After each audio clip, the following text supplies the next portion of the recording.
सबसे पहले मेरा सवाल राजीव प्रताप रूडी आपसे है, क्योंकि पूरे देश की निगाहें अब नरेंद्र मोदी पर हैं, प्रधानमंत्री पर हैं, देश की सरकार पर है। तब जबकि हम ये उम्मीद लगा रहे थे स्वास्थ्य मंत्रालय से जुड़े विभागों की रिपोर्ट्स के बाद कि 16 मई के बाद से यह कर्व फ्लैट होने की दिशा में बढ़ने लगेगा। इस समय जब हम बात कर रहे हैं 50,000 से ऊपर मामले बढ़ चुके हैं और एम्स के निदेशक ये कह रहे हैं कि अभी तो और ऊपर जाएगा, जून में यह अपने चरम तक जाएगा। क्या तैयारी है सर?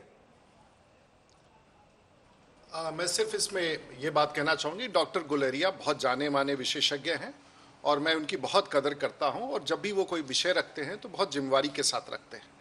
लेकिन एक बात मैं आपके संज्ञान में ये लाना चाहूँगा कि यदि पूरे भारत का नक्शा उठा के देखें तो सबसे ज़्यादा केसेस कहाँ हैं जो महामारी का रूप है, वो महाराष्ट्र में है जहाँ 650 डेथ हुआ है, गुजरात में है जहाँ 396 और दिल्ली में 85, उसी प्रकार से मध्य प्रदेश में 185, 60 और पश्चिम बंगाल में 144। उसके बाद पूरे भारतवर्ष में आप उदाहरण ले लीजिए उत्तर प्रदेश, जो 20 करोड़ की आबादी का प्रदेश है, और अगर वो अपने आप में देश होता तो दुनिया का 6ठा सबसे बड़ा देश होता।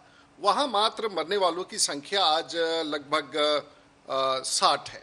तो अगर आप पूरे भारत के मानचित्र को उठा करके देखें तो जो अनुपात है वो शहरों में है और कुछ विशेष स्थानों पर है।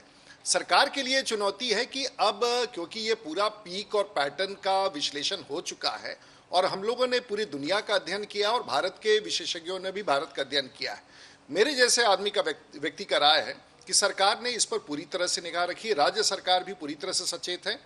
ये लॉकडाउन की परिभाषा को अब नए सिरे से देखना होगा कि जहां इसका संक्रामक अधिक है, जिसका प्रभाव अधिक है या जहां से फैलने की संभावना है, वो विशेष लॉकडाउन में जाएगा।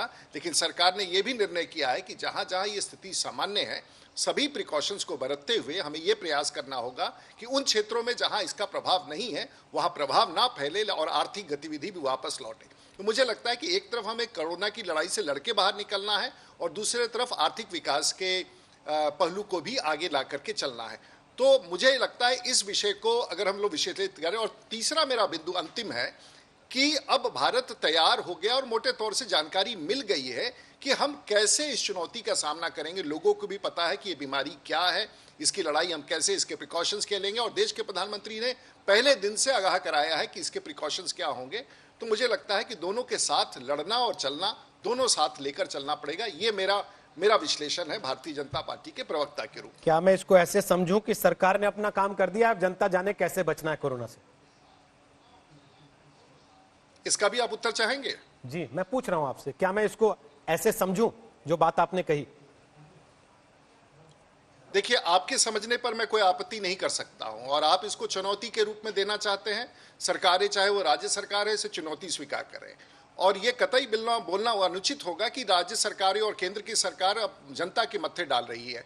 हम नहीं चाहते हैं कि हमारे पास फूड का स्टॉक्स है, हमारी आर्थिक गतिविधि चरमरा चुकी है, पूरी दुनिया की आर्थिक, हमें पेट भी भरना है। कहीं ऐसा ना हो कि जो उपचार है वो बीमारी से ज़्यादा खतरनाक हो जाए। जो एक कहावत है कि कहीं बीमारी का उपचार करने में कि बीमार लोग ऐसे ही ना मर जाए, तो उपचार ही कोई खतरनाक ना हो जाए कि बीमार ऐसे भी मरने लगे। तो दोनों की संभावनाओं के बीच में सरकार को देखना है। सरकार अगर ठेके पर भीड़ बढ़ता है तो उस पर कार्रवाई करती है। सरकार अगर सोशल डिस्टेंसिंग का जिन इलाकों में उल्लंघन होता है उस पर कार्रवाई करती है। लेकिन सरकार ये भी चाहती है कि सामान्य जनजीवन बहाल हो, और उसका फॉर्मूला समय समय पर सरकार दे रही है।